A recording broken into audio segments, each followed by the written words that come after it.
ডাকিবি আপন মা, ডাকিবি আপন মা।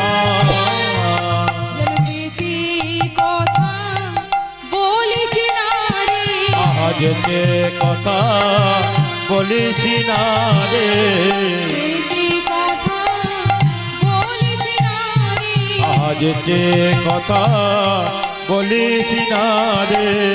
নারীর মানে তুই ভাঙিস না রে, তুই যে কথা বলিস না রে, নারীর মান তুই ভাঙিস না রে। বলি যেচে কথা বলিস না রে, বলে নারীর মান তুই ভাঙিস না রে। কথা বলিস না রে। আহা নারীর মান তুই ভাঙিস না। একবার হরি হরি হরি বলে কথা বলি না রে, হরি হরি হরি বলে কথা বলিস না রে। আজ যে কথা বলিস না রে।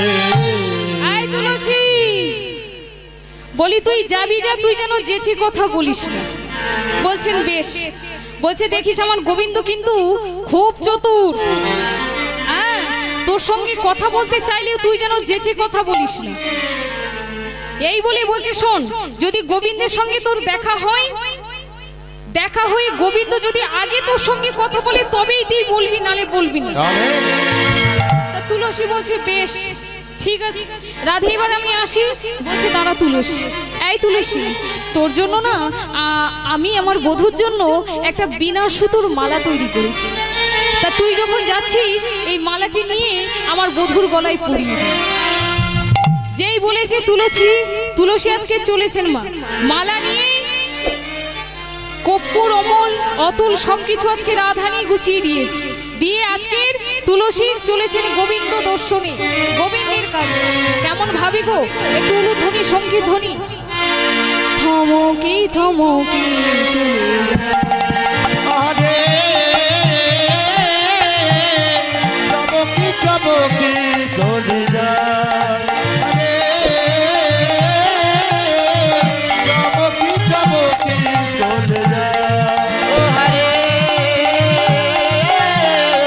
চমকি চমকি চলে যায়, চলে যায় তুলসী আমার চলে যায়, তুলসী আমার চমকি চমকি চলে যায়। আরে চমকি চমকি চলে যায়, ও হরে চমকি চমকি চলে যায়। এমন ভাবে চলেছে। আর এদিকে গোবিন্দ দূর থেকে লক্ষ্য করেছে তুলসীকে, চিৎকার করে ডাকছে ও তুলসী। আরে শুনতে পাচ্ছ? যখন ডাকছে মা, এদিকে রাধানি যে বারণ করেছিল তুলসী শুনেও যেন শুনিতে পায় না। থমকি থমকি আরে চমকি চমকি চলে যায়, ও হরে চমকি চমকি চলে যায়। আর নয়নে তারে মিটি মিটি চায়, আয়াদ ঘমটা টানে মিটি মিটি চায়, আর ঘমটা টানি মিটি মিটি চায়, চমকি চমকি চলে যায়। আরে চমকি চমকি চলে যায়, আরে চমকি চমকি চলে যায়। তেমন ভাবে যখনই চলেছে গোবিন্দ চিৎকার করে ডাকছে আরে ও তুলসী। আরে তুমি কি শুনতে পাচ্ছ না আমার কথা? দাঁড়াও না দাঁড়াও, কখন থেকে ডাকছি। যেই না বারবার করে ডাকছে তুলসী এমন পিছন ফিরে তাকে। এই যে বলি তুমি আমায় ডাকছো? বলে হ্যাঁ শোনো শোনো, কখন থেকে ডাকছি। আচ্ছা তুমি কি আমার বধুর কাছ থেকে এসেছো, রাধারানীর কাছ থেকে এসেছো? বলো না তুলসী, যদি এসে থাকো আমার কাছে একবার বলো আমার রাধারানী কেমন আছে। যেই না কথাটা শুনেছে তুলসী বলছে, হাই রে, তুমি আগে আমার কথা না জিজ্ঞাসা করে সেই রাধারানীর কথা জিজ্ঞাসা করছো। রাধে, ও বাবা, আমি যদি আপনাদের বাড়িতে যাই, আপনি যদি আমাকে বসতে না দিয়ে যদি আমাকে বলে যে বলো তো মা তোমার বাবা মা কেমন আছে, কি গো খারাপ লাগবে না? যে মানুষটার বাড়িতে এলাম একটু বসতে দিল না, এত কথা। হ্যাঁ, তাই আমরা বলি না আজকে তুলসী বলছে আমি তোমার কাছে এলাম, তুমি আমাকে জিজ্ঞাসা করলো না, করছো সেই রাধারানীর কথা। রাধে, যেই না বলেছে গোবিন্দ বলছে, ও তুলসী, তুমি তোমার রাধারানীর কাছে থেকে আসছো, বলো না আমার রাধারানী কেমন আছে। জানো, সে যে বিনোদিনী দিবস রজনী, সে যে বিনোদিনী দিবস রজনী, দিবস রজনী, সে যে বিনোদিনী দিবস রজনী, অন্তরে হৃদয়ে অন্তরে হৃদয়ে সে যে বিনোদিনী দিবস রজনী, অন্তরে খেলায় আয় অন্তরে খেলায়ে বলো বলো বলো তুলসী, বলো বলো বলো তুলসী, আজ বলো বলো বলো তুলসী, কেমনে আছে আমার রাধা রাধি, বলো বলো বলো তুলসী, বলে কেমন আছে মা তুলসী, বলি বলো তুলসী, বলে কেমন আছে মা তুলসী, বলি বলো বলো তুলসী, কেমনে আছে আমার রাধা রানী, বলি বলো বলি বলে বলে কেমন আছে রাধা রানী, ও তুলসী, বলে কেমন আছে রাধা রানী, বলো বলো ও তুলসী, বলো বলো ও তুলসী, ও তুলসী, বলো না আমার রাধারানী কেমন আছে। জানো তুলসী, আমি যখন ঘুমাইতে থাকি, ঘুমাইতে ঘুমাইতে আমি রাধারানীকে দেখি। যেই না এমন ভাবে বারবার জিজ্ঞাসা করছে, তুলসী বলছে গোবিন্দ, আরে সেজন্যই তো আমাকে আসা। জানো আজকে রাধারানী তোমার কাছে আমাকে পাঠিয়েছে। যেই না বলেছি, পদকর্তা বললেন যে হে গোবিন্দ, সে যে তোমার রাধারানী, তোমার প্রেমের অনুগামী, সে আসিবে ষোড়শী কুলে, তুমি আর একটু অপেক্ষা করো। এদিকে গোবিন্দ বলছে, তুলসী, তা তুমি যখন রাধারানীর গাঁথামালা আমাকে পরিয়ে দিয়েছো, তার মানে এই গাঁথামালাটা আমি তোমাকে দিলাম, তুমি আমার রাধারানীকে দিয়ে বলো আমার কথাটা। যেই না বলেছি, তুলসী এবার সেই মালাটি নিয়ে চলেছি মা। কোথায়? রাধারানীর যেখানে দাঁড়িয়ে ছিল বাবা, সেইখানে গিয়ে উপস্থিত হয়েছে। আর যেই না উপস্থিত হয়েছে, রাধারানী আমার তুলসীর হাতে মালা দেখে চমকে উঠেছে। আমা, রাধারানীর গাঁথামালা যেমন দেখতে, গোবিন্দেরও গাঁথামালা ঠিক তেমন। তাই রাধারানী দেখে আজকে চমকে উঠেছে।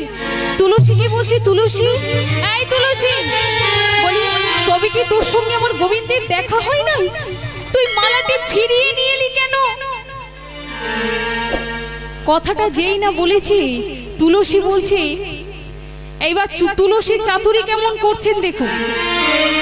বলছে, আয় রাধে, আয়, বলি তুই তো অনেক আশা নিয়ে এই মালাটি আমাকে দিলি তোর বধুর গলায় পরাতে, তা আমি তো তোর বধুকে খুঁজে পেলাম না, তাই মালাটি নিয়ে আমি কি করব? তোর গাঁথা মালা তুই বরং তোর গলায় যেই না পরিয়ে দিয়েছি মা, তখন রাধারানী সেই মালা পেয়ে রাধারানী চমকে গোবিন্দের পদ্ম অঙ্গ গন্ধ যখন রাধারানীর নাসিকায় প্রবেশ করেছে, ছুটতে গিয়ে রাধারানী তুলসীকে বলছে, সত্যি করে বল তুলসী, তুই এই মালা কোথায় পেলি, কে দিয়েছে তোকে? তুলসী বলছে, ওরে রাধি, এত আশা নিয়ে তুই আমাকে পাঠিয়েছিস আর আমি বধূর সঙ্গে না দেখা করে চলে আসবো? আচ্ছা শোন শোন,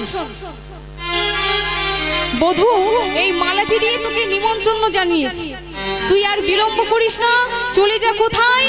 সরসী কূলে। রাধে যেই না বলেছি মা রাধারানী তখন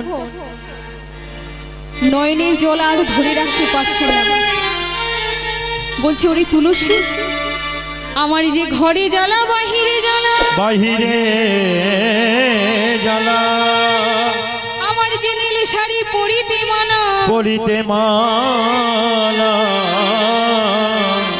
আমি কেমন করে যাব সেই বধূর কাছে? যেই না এমন ভাবে বলেছি, রাধারানীর আরো অন্তরঙ্গ সখী এক এক করে প্রবেশ করেছে। এই রাধে, বলি বধূর সঙ্গে দেখা করতে যাস? করতে চাস? তবে একটা কথা শোন, বধূর সঙ্গে দেখা করতে গেলে তোকে একটা ছলনা নিতে হবে। ছলনা?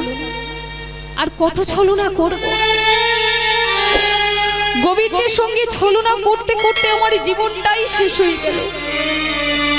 সখীরা বলছে, ওরে রাধি, ছলনা না করলে তুই তো গোবিন্দের কাছে যেতে পারবি না, গোবিন্দ দর্শন পারবি না, তাই তোকে যে ছলনা। ও হে রাধে গো,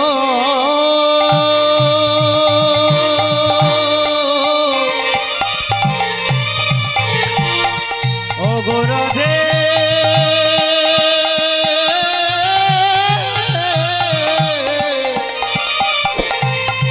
ও গো রাধে,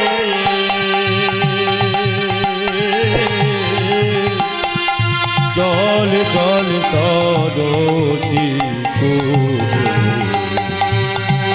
একবার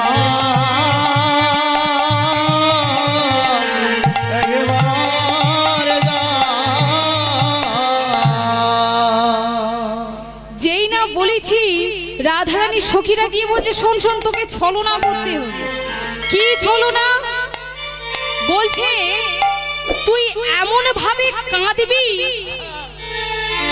যেন তোর কান্না দেখে মনে হয় তোর যেন কত কি না হয়েছে। রাধে এমন ভাবে কাঁদ যাতে রাতে তুই কুস্বপ্ন দেখেছিস, হ্যাঁ, আর তোর শাশুড়ি ননদ এলে বলবি যে তুই রাতে কুস্বপ্ন দেখেছিস, তাই তোকে যেতে হবে কোথায়? সূর্য পূজায়। তাই যেই না কথাটা বলেছি, তখন রাধারানী বলছেন, বেশ, তোরা যখন আমাকে বলছিস, আমি তোদের কথা শিরোধার্য করলাম। কেন জানিস? কারণ তোরা হলি আমার অন্তরঙ্গ সখী, তোরা ছাড়া কোনো লীলাই সম্পন্ন হয় না। তাই আজকে রাধারানী চিৎকার করে কাঁদতে শুরু করেছেন। বাবা,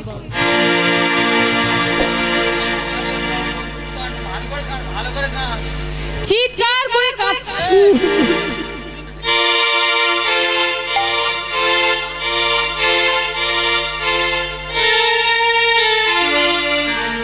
ওমা, চিৎকার করে শাশুড়ি মাকে ডাকছে, মা, মা গো,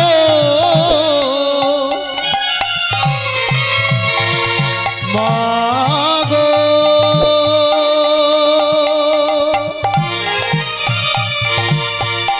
মা গো, চিৎকার করে কাঁদছে। হ্যাঁ, তেমন ভাবে যখন চিৎকার করে কাঁদছে, কোথায় ছিল কুটিলা? এসে বলছে, বউ, আরে আই বউ,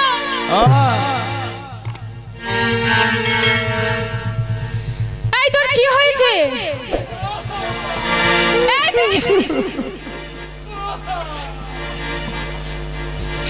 এই তুই কাঁদছিস কেন? আরে কি হয়েছে আমাকে বলবি তো? আর বল। কাঁদছে না হাসছে বোঝা বড় দায়। এই তুই কাঁদছিস কেন বলবি তো? এই এদিকে আয়। মুখে কোনো কথা নেই। এই বলি এই পাড়া প্রতিবেশী তোকে কি কেউ কিছু বলেছে? যেই না বলেছি রাধানি বলছে না না আমাকে কেউ কিছু এই বলি তাহলে কুটিলা কিছু বলেছে? বলছে না মা না। এই তাহলে কি আমার আয়ান তোকে কিছু বলেছে? তখন রাধারানী মাথা নাচে বলছে না মা, না।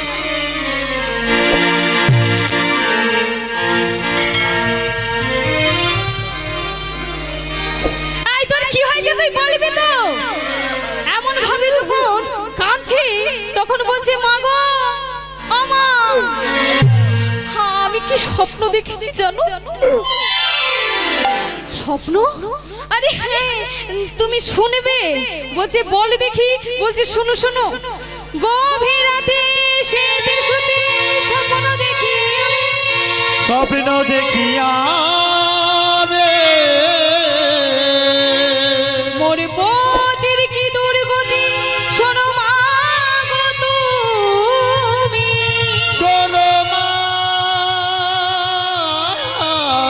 গো তুমি শত্রু শিবাধারী দাসী গাবি হলো চুরি, গবি হলো চুরি, সবই কিছু কারি ধরি মোর পতি গেল পতি গেল মারে। যেই না বলেছে কথাটা তখন জটিলা তো চোখ এই বউ, এই বলি এই স্বপ্ন তুই কখন দেখেছিস? বলছে জানো মা আমি স্বপ্নটা কখন দেখেছি মা গো? বলি ঠিক ভোরেতে স্বপ্ন দেখেছি, ঠিক বলেতে স্বপ্ন দেখেছি, ঠিক ভোরে স্বপ্ন দেখেছি। ঠিক বলেতে স্বপ্ন দেখেছি, শোনো শোনো বলি মা ঠিক ভোরে স্বপ্ন দেখেছি। শোনো শোনো গোমা, ঠিক বলেতে স্বপ্ন দেখেছি। হাই হাই হাই হাই তুই ভোরে দেখেছিস? বলছে হ্যাঁ মা, আর তুমি তো জানো শাস্ত্রে বলেছেন সব কথা মিথ্যা, কিন্তু ভোরের স্বপ্ন কখনো মিথ্যা হয় না। তাই মা আমি আরো কি দেখেছি জানো? শোনো মা, ও মা আরো কি দেখেছি জানো? তো যেই না এসেছে রাধারানী কুটিলা রাধে জটিলা বলছে আরে কি হয়েছে বলবি তো? সূর্য পূজায় যেতে হবে শোনো মা গো তুমি, শোনো মা গো তুমি। সূর্য পূজা দিতে হবে,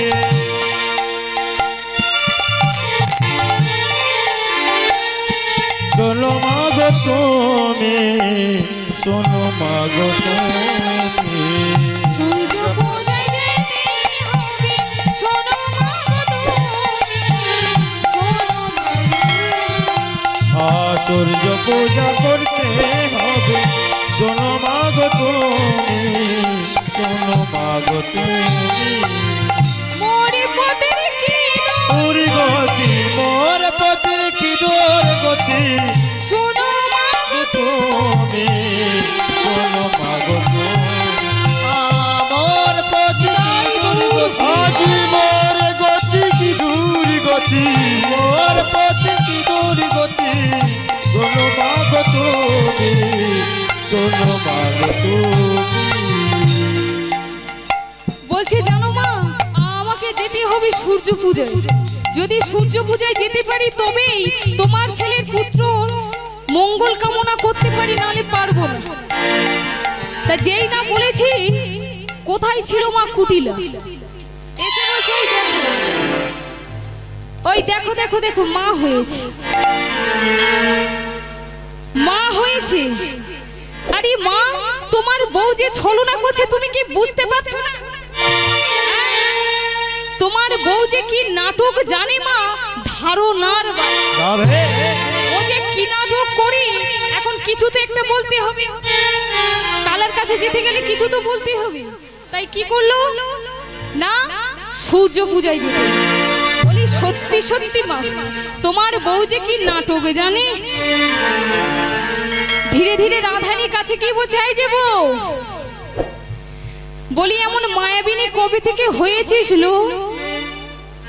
যেই না বলেছে, রাধানী বলছে দেখো ননদি, তোমার যদি না যেতে ইচ্ছে হয় তুমি যেও না, তা তুমি একটা কাজ করো না, তুমি আমাদের সঙ্গে চলো। বলে এই যাবো কি বলছিস?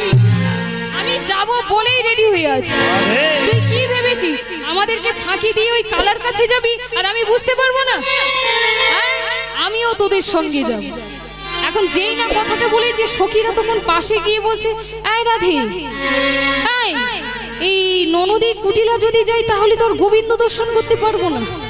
এখন যেমনই করে হোক এই ননদীকে আমাদের তাড়াতেই হবে, না হলে তো গোবিন্দ দর্শন হবে না। কি গো, গোবিন্দ দর্শন করতে গেলে কি এমনি এমনি হয়ে যায় নাকি? গোবিন্দের সঙ্গে দর্শন কারা পাবে মা? কারা তার রাঙা চরলি ঠাঁই পায়? প্রকৃত ভক্ত যারা, সেই পায়। কারণ একমাত্র ভক্তই জানে কিভাবে ভগবানকে লাভ করা যায়। কারণ ভগবান সব সহ্য করতে পারে, দুটো জিনিস নয়, ভক্তের চোখের জলটা নয়, অহংকারটা নয়। এই অহংকার করেছিল কে? দুর্যোধন। সেই দুর্যোধনের অহংকার চূর্ণ বিচূর্ণ করেছিল কে? আমার ভগবান শ্রী গোবিন্দ। কোন দিন গো? বৃন্দাবনে ভগবান শ্রীকৃষ্ণ একটা কথা বলে রেখেছিল। কি কথা? যে আমারে চাই তারই আমি চাই, আর যে আমারে না চাই তারই আমি না চাই। তো এই কথাটি ভগবান কৃষ্ণ বলেছিল। এখন পাশে ছিল দেবর্ষি নারদ। প্রভুকে প্রশ্ন করছে, আচ্ছা প্রভু, তুমি যে বলছো যে আমারে চাই তারে তুমি চাও, আর যে তোমারে না চাই তারে তুমি না চাও। আচ্ছা প্রভু, কুরুক্ষেত্রের মাঠে যুদ্ধ হবে, যুদ্ধ হওয়ার আগে দুর্যোধন তো তোমাকে বলেছিল, কৃষ্ণ তুমি আমার পক্ষে হও, কেন হলে না? দুর্যোধন তো তোমাকে চেয়েছিল, তাহলে তুমি কেন হলে না? তখন ভগবান কৃষ্ণ মৃদু হেসে বললেন, নারদ, যেদিন দুর্যোধন আমার একটি হাত ধরে বলেছিল, কৃষ্ণ তুমি আমার পক্ষে হও, সেই দিন দ্বিতীয় পাণ্ডব অর্জুন আমার একটি হাত ধরে বলেছিল, কৃষ্ণ তুমি আমার পক্ষে হও। তা আমি তো একা, আমি দুজন আর হব কিভাবে? ভগবান মাঝখানে দাঁড়িয়ে আছে আর দুজনে দুদিক দিয়ে টানাটানি শুরু করেছে। ভগবান বলছে, আরে আরে করো কি, করো কি? তোমরা যদি এমন ভাবে আমাকে টানাটানি করতে থাকো তাহলে তোমার দুটো হাতই খুলে চলে যাবে। টানাটানি করো না। শোনো, আমি হলাম কৃষ্ণ, আমি আমার কক্ষে গিয়ে ঘুমাবো, আর ঘুম চোখ খুলে আমি যার বদন প্রথমে দর্শন করব, আমি তার পক্ষ হয়ে যুদ্ধ করব। নিতাই কথাটা যেই না বলেছি, দুর্যোধন তখন বলে হলো, কৃষ্ণ এইটা তুই মন্দ বলিস। আচ্ছা ঠিক আছে কৃষ্ণ, তাহলে তুই তোর কক্ষে গিয়ে ঘুমাবি, আর ঘুম চোখ খুলে যার বদন তুই প্রথমে দর্শন করবি, তুই তার পক্ষ হয়ে যুদ্ধ করবি। বাবা এই কথাটা বলে দুর্যোধন আর ঘুমাচ্ছে না, সারা রাত জেগে আছে, মনে মনে চিন্তা করছে কখন যে একটু সকাল হবে আর কৃষ্ণের কক্ষে যাব। সারা রাত জেগে আছে, এখনো প্রভাত হয়নি, সকাল হয়নি, একটু একটু নিশি আছে। দুর্যোধন কি করেছে? তাড়াতাড়ি করে কৃষ্ণের কক্ষে প্রবেশ করেছে, বাইরে জুতো জোড়া খুলে রেখে কৃষ্ণের কক্ষে প্রবেশ করে আজকে দুর্যোধন দেখছে কৃষ্ণ একেবারে নিশ্চিন্তে ঘুমায়।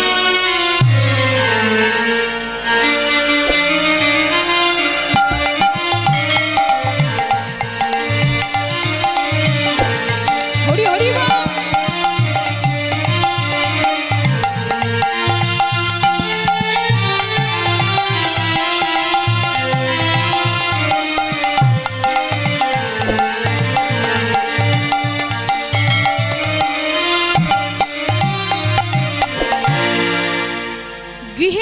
প্রবেশ করে দেখছে দুর্যোধন একেবারে নিশ্চিন্তে ঘুমাচ্ছে। রাধে, কৃষ্ণ ঘুমাচ্ছে। এই দেখে দুর্যোধন গৃহের মধ্যে প্রবেশ করে চারিদিকে খুঁজে বেড়াচ্ছে। ও মায়েরা, কি খুঁজছে বলুন তো?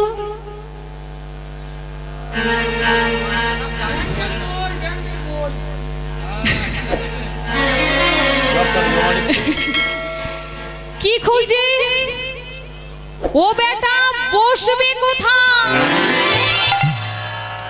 কৃষ্ণের কক্ষে প্রবেশ করে চারিদিকে খুঁজছে। খুঁজতে খুঁজতে বলে উঠল, কৃষ্ণ, আরে তুই তো জানিস আমি তোর কক্ষে আগে আসবো, তা তুই একটু পারলি না একটা দামি চেয়ারের ব্যবস্থা? তুই তো জানিস আমি আগে আসবো। যেই না কথাটা বলেছি, দেখবেন বাবা, এই কানটা মুলে নিচ্ছে, অপরাধ নেবেন না।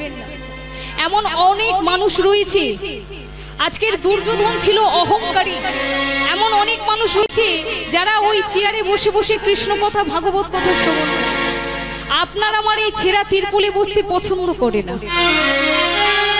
আজকে দুর্যোধন কৃষ্ণের কক্ষে প্রবেশ করে চারিদিকে খুঁজছে, কেন? বসবে কোথায়? আর এদিকে বলুন তো বাবা, ভগবান কৃষ্ণ কি সত্যি সত্যি ঘুমাচ্ছিল? ও তো বেটা ছলনা করে বসে রয়েছে। মাথার দিকে রেখেছিল বাবা একটা স্বর্ণ সিংহাসন। এই আমাদের মতো সাধারণ কোনো প্লাস্টিকের চেয়ার নয়, একেবারে সোনার সিংহাসন। দুর্যোধন চারিদিকে খুঁজতে খুঁজতে যেই না স্বর্ণ সিংহাসনের দিকে নজর পড়েছে, তাড়াতাড়ি করে ছুটে গিয়ে সিংহাসনে বসে।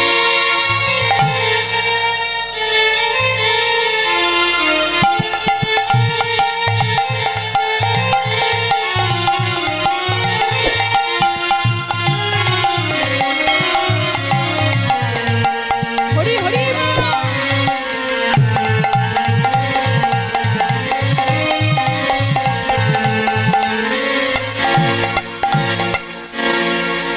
যেই না স্বর্ণ সিংহাসন দেখতে পেয়েছে, আনন্দ ধরছে না কৃষ্ণ।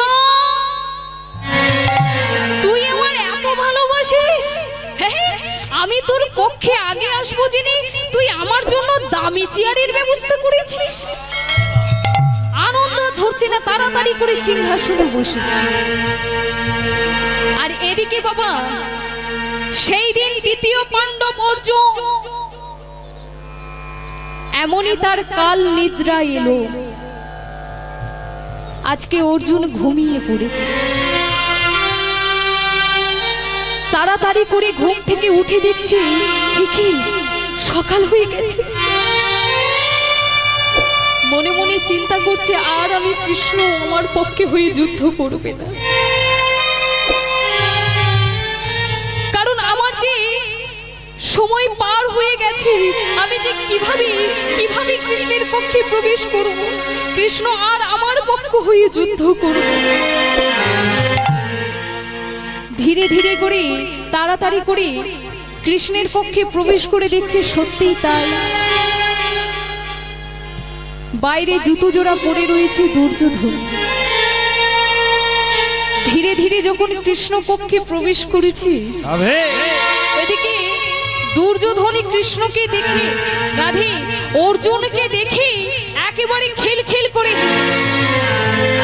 মনে মনে চিন্তা করছে, আমি আগে প্রবেশ করেছি মানে কৃষ্ণ আমার পক্ষে হয়ে যুদ্ধ করবে, ওই অর্জুনের পক্ষে নয়।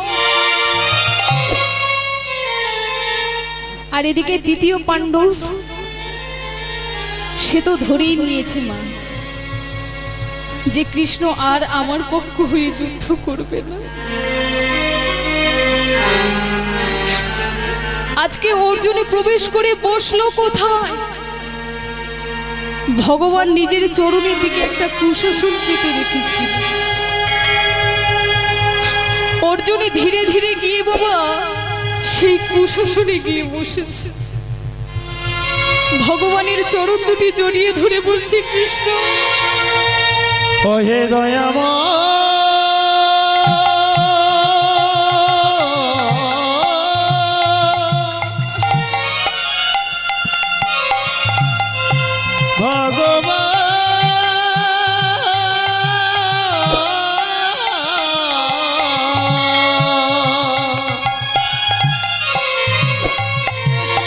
ওগো কৃপাম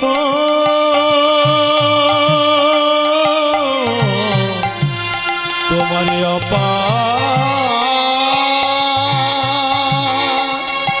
অপার করুণা কৃষ্ণ যেন তোরি চরণ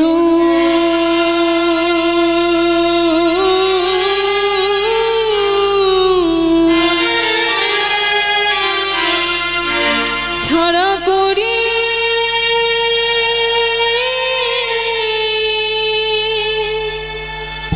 না গো।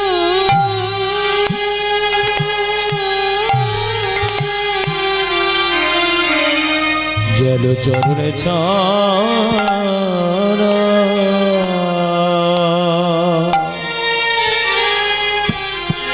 ছাড়া করি